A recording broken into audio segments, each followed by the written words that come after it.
नमस्कार, मैं रमेश आज़ाद आप सभी साथियों का द एग्ज़ाम्स वार के इस लर्निंग प्लेटफॉर्म पे बहुत बहुत स्वागत करता हूँ। आइए शुरुआत करते हैं आज के सेशन की। और आज का ये जो हमारा लेक्चर है वो लेक्चर नंबर 7 है। इससे पहले 6 लेक्चर ऑलरेडी हो चुके हैं और यहाँ पे चूँकि लेक्चर 6 भी एक्सरसाइज से रिलेटेड था और लेक्चर 7 भी एक्सरसाइज से रिलेटेड है। और ये एक्सरसाइज हैं क्या, जो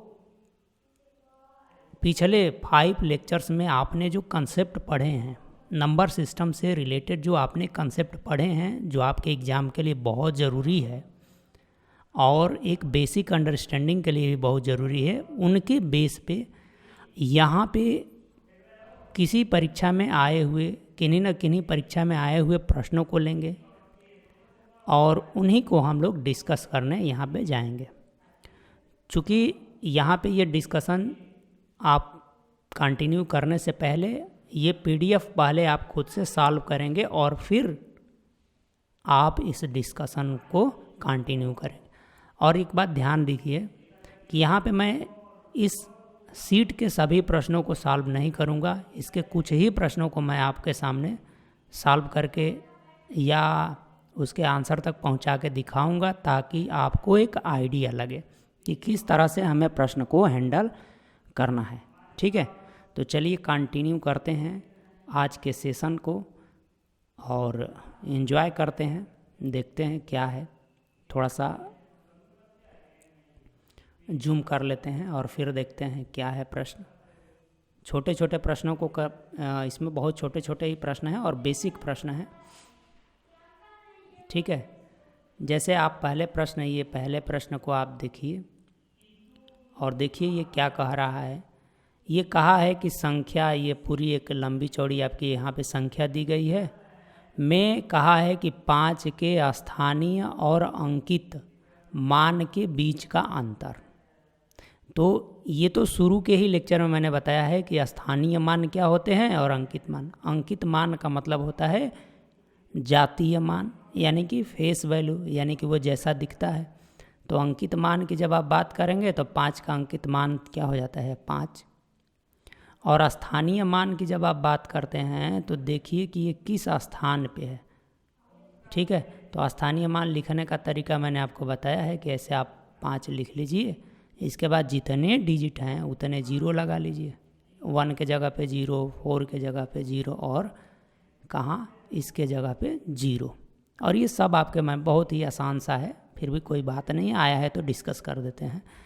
तो ये हुआ उसका स्थानीय मान 5000 और अंकित मान हो गया 5। और आपसे पूछा क्या है, उनके बीच का अंतर पूछा है।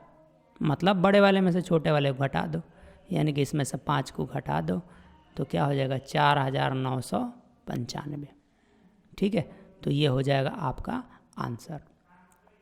यदि आप इस क्वेश्चन को देखते हैं कि ये एक लंबी चौड़ी संख्या दी हुई है और इसमें कह रहा है कि 8 का क्या बताना है आपको, स्थानीय मान। तो 8 का स्थानीय मान देख लीजिए, 8 कहाँ है, 8 यहाँ है। इसके बाद कितने डिजिट हैं, 1 डिजिट है तो 0 लगा लीजिए। 8 का स्थानीय मान क्या हो जाएगा, 80। ठीक, अच्छा, आप इसी प्रकार देखेंगे तो ये सारे प्रश्न ऐसे ही हैं और मैं उम्मीद करता हूँ कि आप इन प्रश्नों को कर लेंगे या कर लिए भी होंगे। ठीक है, ये बेहद ही आसान से प्रश्न है।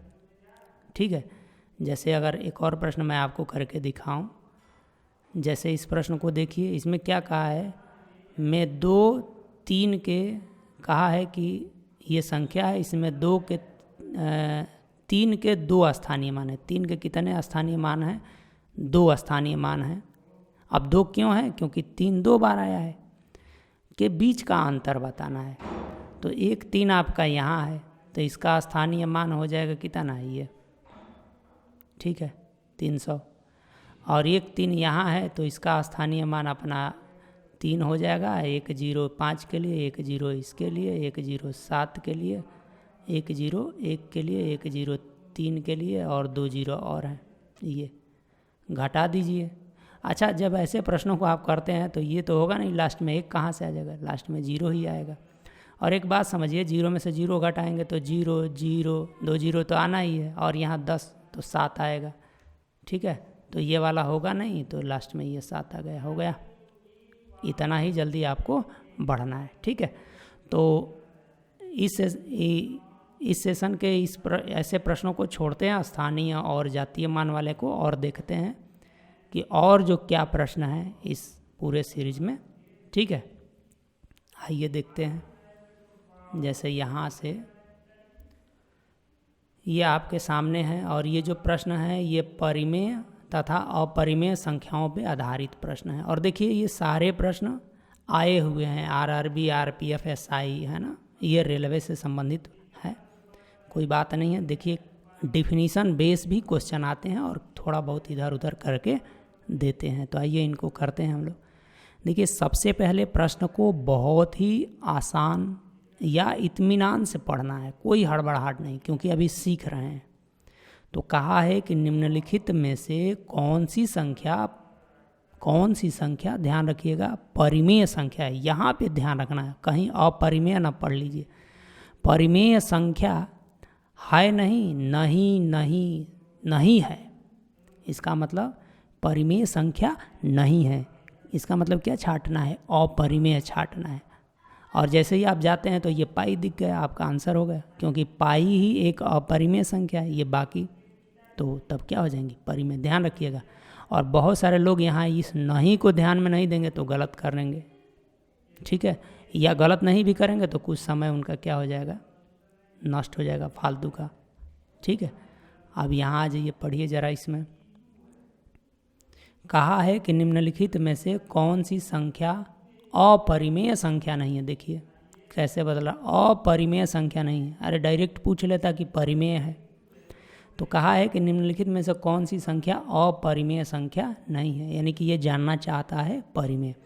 तो पहले तो भाई इसको कट कर दो कि ये आपका क्या है, परिमेय नहीं, अपरिमेय है, तो ये आंसर नहीं हो जाएगा।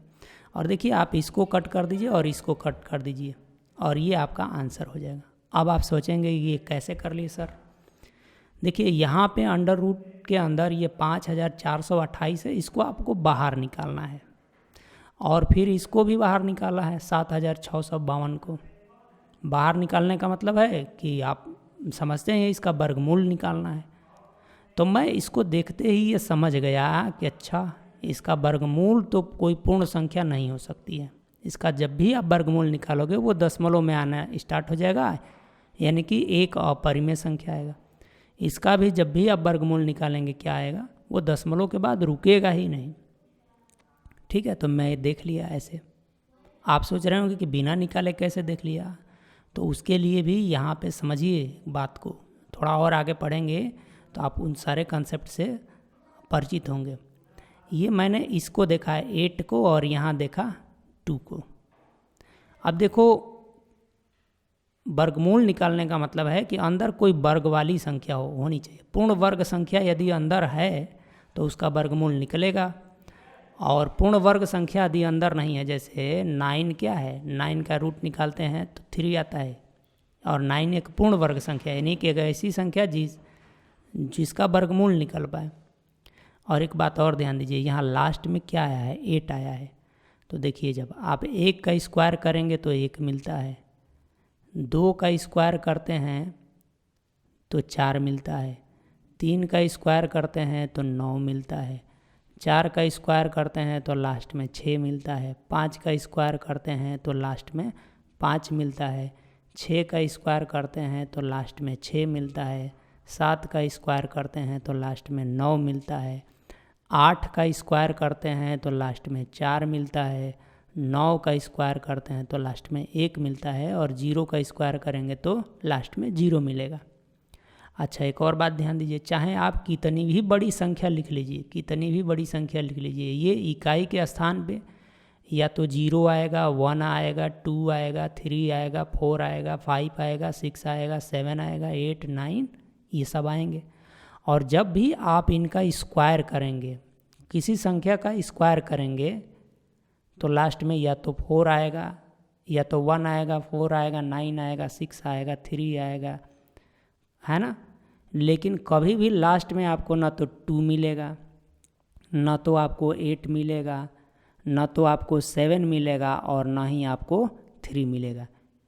और जिन संख्याओं के लास्ट में ये तीनों डिजिट, ये 4 डिजिट आते हैं, जैसे या तो 2 आ जाए, या तो 8 आ जाए, या तो 7 आ जाए, या तो 3 आ जाए, वो कभी भी पूर्ण वर्ग संख्या नहीं हो सकती। और जो पूर्ण वर्ग संख्या नहीं होगी, आप उनका वर्गमूल भी एक पूर्ण संख्या के रूप में नहीं निकाल सकते हैं। तो मैंने इसी नॉलेज का यूज किया यहाँ पे। यहाँ 8 दिखा और यहाँ 2 दिखा, तो ये रूट से बाहर नहीं आ सकते, और इसको मैंने पहले ही रिजेक्ट कर दिया, ये भी रिजेक्ट, ये भी रिजेक्ट। तो जो बचा इसको चेक करने की ज़रूरत नहीं है, इसका सही होना इसकी मजबूरी है। ठीक है, तो ये कंसेप्ट यहाँ पे आपके काम का है। हालांकि आगे जैसे जैसे सेशन बढ़ेंगे, जब हम वर्ग और वर्गमूल पढ़ रहे होंगे, घन और घनमूल पढ़ रहे होंगे, घात एवं घातांक पढ़ रहे होंगे, तो वहाँ इन सारे छोटे छोटे कंसेप्ट को हम लोग सीखेंगे और समझेंगे भी। ठीक है, आइए आगे बढ़ते हैं अगले प्रश्न पे।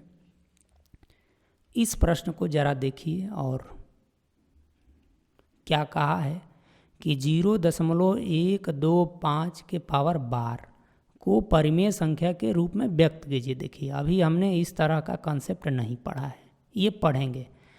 थोड़ा सा यहाँ समझ लेते हैं। प्रश्न आया, बार लगने का मतलब क्या है कि ये कहता है कि ये संख्या बार बार आ रही है, रिपीट कर रही है, यानी 1 2 5 1 2 5 1 2 5, ये ऐसे ही रिपीट करेगा, ये बार बार आएगा, बार लगने का मतलब। और कहा कि आप इसको किस में रिप्रेजेंट कीजिए, परिमेय संख्या के रूप में रिप्रेजेंट कीजिए। ऑप्शन देख के पता लग रहा होगा कि इसे P/Q के रूप में आपको लिखना है। ठीक है, तो यहाँ पे चूंकि अभी आप ऐसी बात नहीं जानते हैं, तो समझ लीजिए कि जब भी ये दशमलव के बाद लगातार जितनी संख्याएं सब पे बार है, तो कुछ नहीं करना होता है, ऊपर इसी संख्या को लिख दीजिए, दशमलव हटा के 1 2 5, और ये जितने पे बार है उतना 9 लगा देते हैं। ठीक है, घबराइए मत, इसके और भी जितने टाइप्स हैं उनको हम लोग सीखेंगे। चूँकि यहाँ प्रश्न आया है तो अभी आप इतनी बात सीख लीजिए, ये आपका हो जाएगा आंसर। ठीक है, जरा अगले प्रश्न को देखिए, देखिए जरा ध्यान से क्या है। देखिए, कहा है कि निम्न में से किस संख्या का अपरिमेय वर्गमूल होगा। इसका मतलब ये क्या कहना चाहता है कि आप ये जो संख्याएं दी गई हैं, इनका जब आप वर्गमूल निकालें, इनका जब रूट लें, तो क्या आना चाहिए, अपरिमेय आना चाहिए, अपरिमेय आना चाहिए। चलो अच्छी बात है। एक बात समझिए, सबके लास्ट में 2 5 2 5 2 5 2 5 यानी कि 25 है। ठीक है, तो अब जब 25 है तो इसका मतलब कि कोई भी ऐसी संख्या रही होगी जिसका स्क्वायर करने पे ये आया होगा, उसके लास्ट में 5 रहा होगा, उसके लास्ट में क्या रहा होगा, 5 रहा होगा। और जब हम वर्ग और वर्गमूल पढ़ेंगे ना, तो वर्ग निकालने का, जैसे 15 का यदि आपको वर्ग निकालने को कहा जाए तो आपको क्या करना होता है, 5 देखते ही लास्ट में लिखना होता है 25, और ये 1 है तो इसका एक और बढ़ा देंगे तो क्या हो जाएगा 2, और इन दोनों का गुणा कर देते हैं तो ये हो जाता है 225। ठीक, इसी प्रकार यदि मान लीजिए आपके पास 25 है, इसका वर्ग निकालना है तो क्या देखेंगे, लास्ट में आया है 5, तो आप इसका लिखेंगे 25, और ये 2 है तो एक और बढ़ा देंगे तो 3 हो जाएगा, और इनका गुणा कर दीजिए तो 3 दूना का 6, 625। तो ये एक विशेष पैटर्न होता है।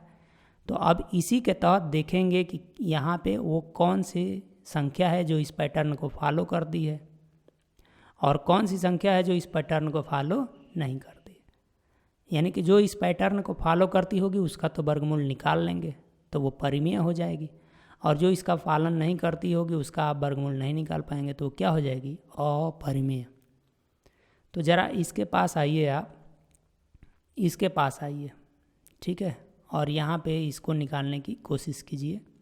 कैसे निकालेंगे, तो इसको आप यदि चेक करते हैं तो देखिए लास्ट में ये 25 तो ही है, तो इस पर तो विचार नहीं करना है, बस इसको देखना है कि क्या इसे हम क्रमिक संख्याओं के रूप में, मल्टीप्लाई के रूप में लिख सकते हैं कि नहीं। तो कैसे देखेंगे, देखिए 210 है अब याद रखिए ज़रा सा, थोड़ा सा आपको इसमें कुछ चीज़ें याद होनी चाहिए। जैसे आप 14 का स्क्वायर करते हैं तो 196 होता है, और 15 का स्क्वायर करते हैं तो क्या आता है, देखिए 225। देखिए जितनी भी स्किल है आपको, इसका मतलब ये है कि देखिए यदि आप 14 लेंगे तो एक को 15 लेना पड़ेगा, है ना, इस तरीके से।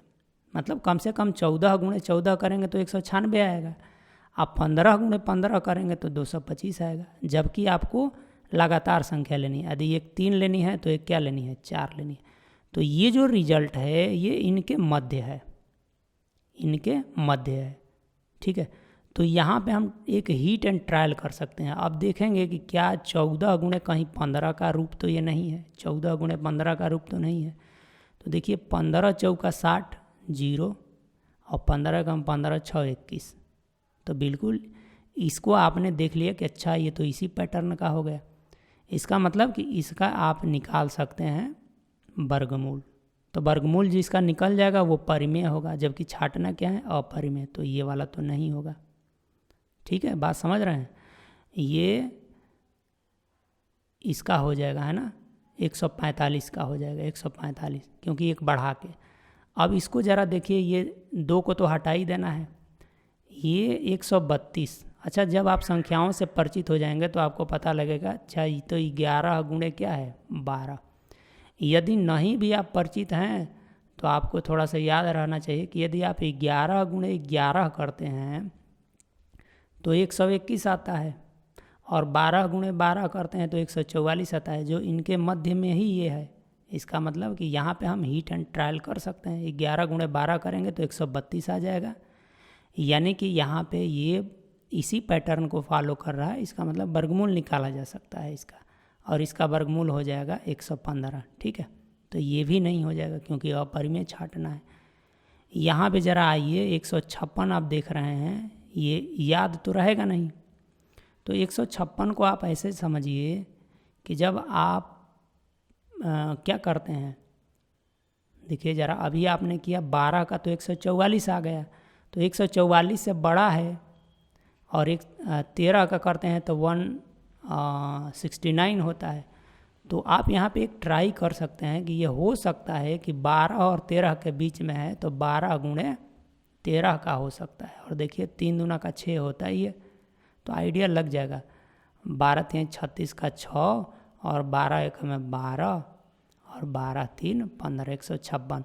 यानी कि इसका भी आप वर्गमूल निकाल सकते हैं। और ये किसका हो गया, 125 का। तो ये भी आपका आंसर गलत। और जब ये गलत, तो जो बचा है इसका सही होना इसकी मजबूरी है। आल्दो आप इसका वर्गमूल निकाल करके देखने का प्रयास कर सकते हैं, ठीक है। अच्छा, यदि आपको वर्ग और वर्गमूल अभी निकालने में दिक्कत हो रही है तो कोई बात नहीं है, अभी इसको ऐसे ही समझने का प्रयास कीजिए, ठीक है। जब हम पढ़ेंगे तो ये बिल्कुल सारे कंसेप्ट आपको और क्लियर होते नज़र आएंगे, ठीक है। अब ज़रा आइए इस प्रश्न पे। ये कहा है, क्या कहा है भाई, ज़रा देखिए ध्यान से। कहा है कि दिए गए विकल्पों में से 2/4 और 0.6 के बीच आने वाली परिमेय संख्या कौन सी है। इसका मतलब ये जानना चाहता है कि इसके और इसके बीच में कौन आएगा। तो देखिए थोड़ा सा इसको सॉल्व कर लेने की ज़रूरत है। जैसे 2/4 है ना, 2/4 को आप लिख सकते हैं, ऊपर नीचे 2 से कटा सकते हैं, तो आप लिख देंगे 1/2। और जब 1/2 को परिवर्तित करेंगे दशमलव में तो ये हो जाएगा 0.5। एक्चुअल में ये जानना चाहता है कि 0.5 से 0.6 के बीच में कौन सी संख्या है। 0.5 से 0.6 के बीच में कौन सी संख्या है। तो देखिए जब भी इस तरह का प्रश्न आए तो चूँकि यहाँ तो अब ऑप्शन पे डिपेंड करता है ना आंसर, तो सबसे पहले आपको ये प्रयास करना है कि कौन नहीं होगा। इससे क्या होता है कि आप ऑप्शन तक पहुँच जाएंगे बड़े आसानी से। देखिए 11/4 को स्कैन कीजिए ज़रा। 11/4 क्या है, ये तो 1 से बड़ा है, 2 से बड़ा है, ये तो 3 के करीब है, तो ये कैसे हो सकता है। ये तो छोटी संख्या, इनके और इनके बीच में 6.6 6 से छोटी और इससे बड़ी आएगी, तो ये तो नहीं हो सकता है। ठीक, ज़रा आप यहाँ जब आएंगे, यहाँ पे 3/4, ठीक है, 3/4 को यदि आप देखना चाहेंगे तो देखिए 1/4 होता है ना, 1/4 होता है, इसकी वैल्यू होती है 0.25, और चूँकि ये 3 है इसका मतलब 3 का गुणा है, तो जब आप इसमें 3 का गुणा करेंगे तो ये हो जाएगा 0.75। अब बताइए 0.75 तो इस 6 से बाहर आ गया, तो ये भी नहीं हो सकता है। आपने 2 रंग कर दिए, 2 ऑप्शन आपका क्या हो गया, रंग हो गया। ठीक है, अच्छा आप इसको चेक कर लीजिए या इसको चेक कर लीजिए, अगर एक गलत हो गया तो जो बचा वो सही हो जाएगा। जैसे आप 11/25 को ही चेक कर लीजिए, तो एक बात समझिएगा ज़रा, 1/25 होता है ना, 1/25 होता है, इसकी वैल्यू होती है 0.4।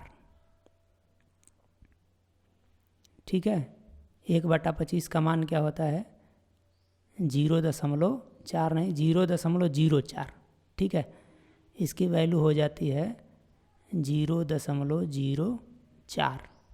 आप कहेंगे कि कैसे होता है, तो भाई देखिए इसका जब मल्टीप्लाई करेंगे 25 में तो 25 चौका 100 और 0.2 अंक कटना चाहिए, तो एक आ ही जाएगा। तो 1/25 का मतलब होता है 0.04, और इसमें आप जब 11 से गुणा कर देंगे तो 11 चौक 44, यानी कि ये हो जाएगा 0.44। और जब आप 0.44 को देखेंगे तो ये इसके बीच में आएगा 0.44। ये नहीं, 0.44 इसके बीच में नहीं आएगा, क्योंकि आपको क्या चाहिए, 0.5 से बड़ा चाहिए, तो ये 0.44 इसके इधर आ जाएगा। 0.5 से बड़ा चाहिए और इससे छोटा चाहिए, तो ये वाला भी क्या हो गया, गलत। तो इसलिए ये इसका सही होना इसकी मजबूरी है। आप चाहें तो चेक करके देख सकते हैं। क्या मतलब है कि 21 में 40 से आप भाग दे के देखने का प्रयास करेंगे। ठीक है, और मैं आपको मोटे तौर पे दिखा दूं कि देखिए जो 21 है ना, आप इसको 20 मान लीजिए ना कुछ समय के लिए। 20 जैसे ही आप मानते हैं तो ये 20/40 हो जाएगा। 20/40 हो जाएगा तो 1/2 मिलेगा, और जब 1/2 मिलेगा तो 1/2 का मान 0.5 होता है। चूँकि ये 21 है, 20 नहीं है, आपने कम लिया है, और इसको 21 लेंगे तो इससे थोड़ा बढ़ के आएगा, और इससे थोड़ा बढ़ के इसी के बीच में आएगा। तो बात समझते हैं, ऐसे भी आंसर ये आपका सही हो जाएगा। ठीक है, चलिए 1-2 और प्रश्न करते हैं, देखते हैं कि क्या है प्रश्न, कैसे हैं प्रश्न। ज़रा इस प्रश्न को देखिए ज़रा ध्यान से। कहा है निम्न संख्याओं में से कौन सी संख्या अपरिमेय है। क्या छांटना है, अपरिमेय। और मैंने आपको बताया है कि अपरिमेय संख्या कौन होती है, अगर ये रूट के अंदर है, करणी के अंदर है, तो जो करणी से बाहर ना आ पाए, है ना, करणी से बाहर ना आ पाए। तो देखिए √64, बिल्कुल आप कहिए कि ये तो होता है सर, इसका मान तो 8 होता है।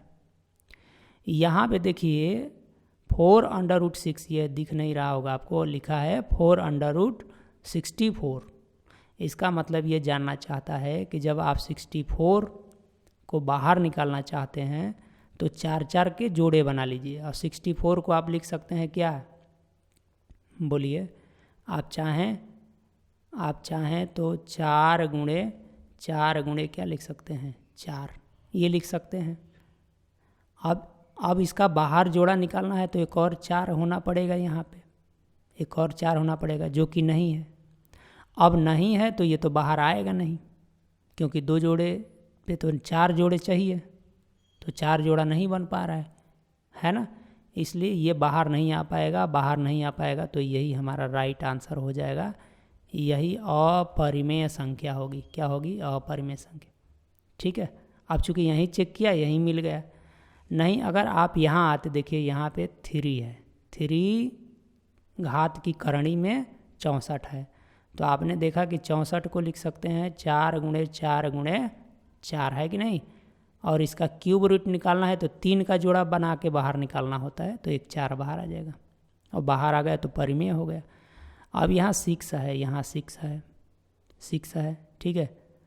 तो अब यहाँ 6 के जोड़े बाहर निकालने हैं, तो ऐसा मत करने लगेगा अच्छा सर यहाँ तो 4 गुणे 4 गुणे 4, यहाँ तो 6 के जोड़े बन ही नहीं रहे हैं। हाँ भाई, तो 4 के लिए ना नहीं बनेंगे। अब 4 को क्या लिख सकते हो, 2 गुणे 2 लिख सकते हो। इस 4 को क्या लिख सकते हैं, 2 गुणे 2 लिख सकते हैं। इस 4 को क्या लिख सकते हैं, 2 गुणे 2 लिख सकते हैं। अब बताओ 2 के जोड़े बनेंगे कि नहीं बनेंगे, 2 2 4 2 6, है ना। यानी कि ये 6 बन गया, इसका मतलब कि यहाँ से 2 बाहर आ जाएगा। तो ये सारे परिमेय हो गए और ये क्या हो गई, अपरिमेय। ये आपका आंसर हो जाएगा, ठीक है। आगे बढ़ते हैं, देखिए ज़रा। और देखिए ये सेम क्वेश्चन उसी टाइप का है, यहाँ भी मतलब थोड़ा सा नंबर बदला हुआ है, बाकी तो सारी चीज़ें वही। हाँ, यहाँ पे सवाल भी है कि आपको छांटना है, परिमेय संख्या बताना है। परिमेय संख्या कौन होगी, जो बाहर आ जाएगी। अब देखिए ये क्यूब रूट है, यहाँ पे क्यूब रूट में 2 है, तो ये बाहर आएगा कभी नहीं आएगा, तो ये परिमेय नहीं है। अब क्यूब रूट में 4 है, अब 4 को खूब लिख सकते हैं आप, तो 2 गुणे 2 लिख सकते हैं, तो 3 का जोड़ा यहाँ भी नहीं बनेगा, ये भी नहीं होगा। अब देखिए ज़रा, यहाँ क्यूब रूट में 8 लिख सकते हैं और 8 को लिख सकते हैं 2 × 2 × 2, हो गया ना क्यूब रूट। 3 का जोड़ा बनाना है, बाहर आ गया 2, तो इससे बाहर आ गया, इसलिए ये परिमेय हो गया। यहाँ पे 12 से आप बाहर नहीं ले सकते हैं, तो ये क्या हो जाएगा, अपरिमेय, ठीक है। उम्मीद करता हूँ कि ये बात आपको समझ में आ रही होगी। चलिए ज़रा यहाँ देख लीजिए, ये भी लगभग उसी टाइप का प्रश्न है। चलिए देख लेते हैं। कहा है कि नीचे दी गई संख्याओं में से कौन सी संख्या परिमेय संख्या, ध्यान रखिएगा पढ़ते वक्त, नहीं है। कई बार कन्फ्यूजन हो जाता है एग्जाम में, है समझ के आप लगाते हैं और आंसर गलत करके चले आते हैं। तो यहाँ पे बड़े ध्यान से पढ़ना है, परिमेय संख्या नहीं है, वो छांटना है। तो देखिए 64 का तो निकल ही जाता है, 8 आ जाता है। 8 का क्यूब रूट आप निकालते हैं, यहाँ भी इसका क्यूब रूट 2 आ जाता है, बाहर निकल जाता है, परिमेय है। यहाँ देखिए अंडर रूट में 8 दिया है, तो यहाँ 2 जोड़ा कैसे बनाएंगे आप, यहाँ 2 का जोड़ा नहीं बनेगा। 8 को तो लिख सकते हैं 2 × 2 × 2, ऐसे लिख सकते हैं। और 2 का जोड़ा बनाने को कह रहा है, तो 1 2 तो बाहर आ जाएगा, लेकिन 1 2 अभी क्या रह जाएगा, अंदर। 1 भी 2 अंदर रह गया, रूट लगा, यानी कि ये अपरिमेय है, और अपरिमेय में इसका गुणा करेंगे तो अपरिमेय ही मिलेगा। अब चूंकि छांटना है, परिमेय संख्या नहीं है, जो नहीं है वो क्या होती है, अपरिमेय, तो ये आपका आंसर हो जाएगा। और 64 को तो आप बाहर निकाल ही लेंगे, 4 आ जाएगा क्यूब रूट से, ठीक है। तो उम्मीद करता हूँ कि सारे प्रश्न आपको समझ में आ रहे होंगे और आप भी किए होंगे, कोई बात नहीं है। यहाँ और देख लीजिए, थोड़ा सा और आपका कंसेप्ट क्लियर हो जाएगा। देखिए यहाँ पे और क्या है, कहा है कि सभी अपरिमेय संख्याएं, ध्यान रखना कि सभी अपरिमेय संख्याएं, ऐसे प्रश्न हमने किए हैं कंसेप्चुअल वाले एक्सरसाइज 2 में, है ना। सभी अपरिमेय संख्याएं पूछना चाहता है कि पूर्णांक होती हैं, काल्पनिक हैं, पूर्ण संख्या है या वास्तविक संख्या है। देखिए इसमें से एक ही सही होगा। तो देखिए जो अपरिमेय संख्या है, तो कोई एक अपरिमेय संख्या उठा लीजिए, अगर कहीं कोई दिक्कत है तो √2 क्या है, एक अपरिमेय संख्या है, पूछिए इससे। अब चूंकि ये सभी कहा है तो सभी में √2 भी आता है, और भी आती होंगी, तो पूछिए कि क्या √2 पूर्णांक है, जवाब आएगा नहीं, √2 पूर्णांक नहीं है। क्या √2 पूर्ण संख्या है, ना जी, √2 पूर्ण संख्या भी नहीं है। क्या √2 काल्पनिक संख्या है, जवाब आएगा नहीं, काल्पनिक संख्या में तो आई लगा होता है, तो √2 काल्पनिक संख्या भी नहीं है। अच्छा, जब 3 गलत कर दिए तो चौथे का सही होना इसकी क्या है, मजबूरी है। और एक और बात ध्यान रखिए, जो अपरिमेय संख्या होती है वो वास्तविक संख्या का ही तो पार्ट होती है। जैसे आपने रियल नंबर को विभाजित किया था ना 2 भागों में, एक को रेशनल कहा था और एक को क्या कहा था, इरेशनल, अपरिमेय। तो सभी अपरिमेय संख्याएं क्या होती हैं, वास्तविक संख्या होती है, ठीक है। तो बात समझ में आ रही होगी। आइए थोड़े और प्रश्न कर लेते हैं यहाँ से, और इस सेशन में मैं बस इतना ही करना चाहूँगा। इस प्रश्न को लास्ट रखेंगे और बाकी आप कर लेंगे। बेहद आसान क्वेश्चन है, ठीक है। देखिए कहा है कि निम्नलिखित में से कौन सी संख्या अपरिमेय है। क्या पूछा है? अपरिमेय। ध्यान रखिए, अपरिमेय। और अपरिमेय का मतलब क्या है कि जो करणी से बाहर न आ पाए, जो करणी से बाहर न आ पाए वो क्या है? अपरिमेय है। और न आ पाने का क्या मतलब है? कि जिसका जोड़ा न बन पाए। और देखिए यहाँ पे बहुत ही इंटरेस्टिंग आपको नंबर दिए गए हैं अंदर में। एक लिख के 0 0 0 0, एक लिख के यहाँ सब जगह 0 0 है। अब देखिए यहाँ 2 घात की करणी। एक बात यहाँ समझ लीजिए कि जब आप 10 गुणे 10 करते हैं, यानी 10 का 10 में एक बार गुणा करते हैं, तो आप क्या लिखते हैं? 100 लिखते हैं। और इस बात को लिखते हैं 10 की पावर 2, यानी कि जब 10 की पावर 2 होती है तो 2 0 आता है। जब 10 की पावर 3 होगी तो 3 0 आएगा लास्ट में। 10 की पावर 4 होगी तो लास्ट में कितने पावर 0 आएंगे? 4 0 आएंगे। 10 की पावर 5 होगी तो लास्ट में कितने? 5। ठीक उसी प्रकार एक और बात समझ लीजिए कि जब आप रूट ले रहे हो किसी भी संख्या का, कोई संख्या है अंदर रूट ले रहे हो, और यदि यहाँ स्क्वायर है तो डायरेक्ट ये आ जाएगा ए। यदि क्यूब रूट ले रहे हैं और अंदर क्यूब है तो डायरेक्ट ए आ जाएगा। यदि 5 रूट निकाल रहे हैं और अंदर की पावर 5 है तो यहाँ पे ए आ जाएगा। बात समझ रहे हैं?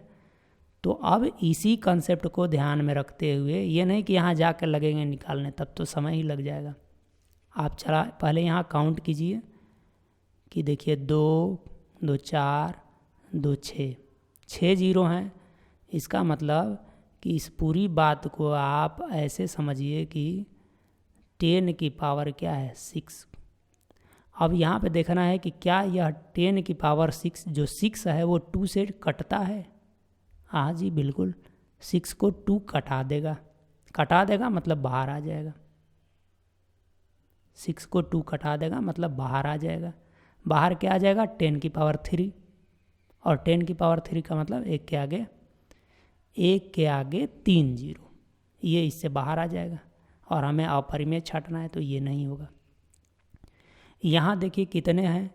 तो 2 2 4 2 6। बिल्कुल देखिए यहाँ भी क्यूब रूट में लिख सकते हैं 10 की पावर 6। अब यहाँ 3 है ना, ये 3 है तो 3 से देखिए ये 6 कटता है कि नहीं कटता है? पावर कट जाएगी। कितनी बार में? 2 बार में। तो आपको बाहर आ जाएगा 10 की पावर 2। तो यहाँ भी बाहर आ गया, ये नहीं होगा। यहाँ देखिए कितनी है? 1 2 2 4 2 6, सबके पास 6 है। तो इसका मतलब ये हुआ कि ये 6 रूट में 10 की पावर 6 है, और इस 6 से ये 6 कटता है एक बार में, तो 10 बाहर आ जाएगा। तो ये भी नहीं होगा। और जब 3 आपने चेक कर लिया नहीं होगा तो चौथे का सही होना इसकी मजबूरी है। हाल आप यहाँ भी देख सकते हैं ये, यानी कि यहाँ 4 घात की करणी में 10 की पावर 6 है। तो जब आप ये 6 को 4 से कटाएंगे तो नहीं कटेगा, पूरा नहीं कटेगा। ये 3/2 आ जाएगा, और इसको जब कटाएंगे तो 1 सही 1/2 आ जाएगा। यानी कि अभी यहाँ कटना बाकी रह गया, इसलिए ये इसके करणी से बाहर नहीं आ सकता। और जो करणी से बाहर नहीं आएगा वो क्या हो जाएगा? अपरिमेय। तो मैं उम्मीद करता हूँ कि ये सवाल भी बड़ा ही मज़ेदार रहा होगा। इस सेशन का लास्ट सवाल ही है। तो बाकी जितने भी प्रश्न हैं आप करिए, आप किए भी होंगे। और अधिक कहीं कोई और दिक्कत है, कोई समझने में या किसी कंसेप्ट को समझने में कोई प्रॉब्लम है तो आप मुझे सूचित कीजिए, है ना। मैं निश्चित रूप से आपके सारे डाउट क्लियर करने का प्रयास करूँगा, ठीक है। तो मैं अपने तरफ से पूरा प्रयास करूँगा। हाँ, आपको संकोच नहीं करना है, एकदम पूछना है। जो भी कहीं कंसेप्ट में डाउट है, किसी सवाल में डाउट है, आप पूछिए, ठीक है। तो मेरे साथ अब तक बने रहने के लिए आप सभी को बहुत बहुत धन्यवाद।